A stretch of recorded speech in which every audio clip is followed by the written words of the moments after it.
Hello, બંને જણા આવો છો? વાંધો નહીં, હેડ અહીં બનાવડાવી દઉં છું. હો, સારું હેડ.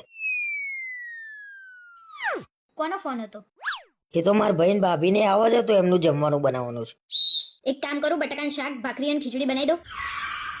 કાલે તાર ભાઈ ને આયા હતા તો કાલે તે શું બનાવ્યું તું ઘરે?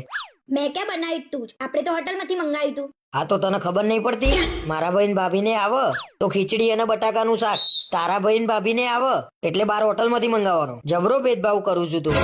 મારો ભાઈ આવે ને તો હું મારા પૈસાથી મંગાવું છું.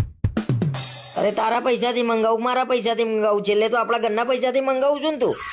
અરે મને એમ કે હું બહારથી મંગાવવાનું કહીશ ને તો તમે એમ કહો કે ખોટો ખર્ચો કરાયો, એટલે મેં ના કીધું. કાલે તાર ભાઈ ભાભી માટે મંગાવ્યું તો ખોટો ખર્ચો ના થયો ને આજે મારા ભાઈ ભાભી માટે મંગાવ્યું તો ખોટો ખર્ચો થઈ જશે. સારું તાર તમે તાર મંગાવી દો ને હોટલમાંથી, ભલે ખર્ચો થતો. ભલે ખર્ચો થતો આજે હોટલમાંથી જ આવશે. અરે તમે તાર પતંગ હોટલમાંથી મંગાવી લો. અરે તાજમાં ટેબલ બુક કરાવું છું હું આજે. મંગાવી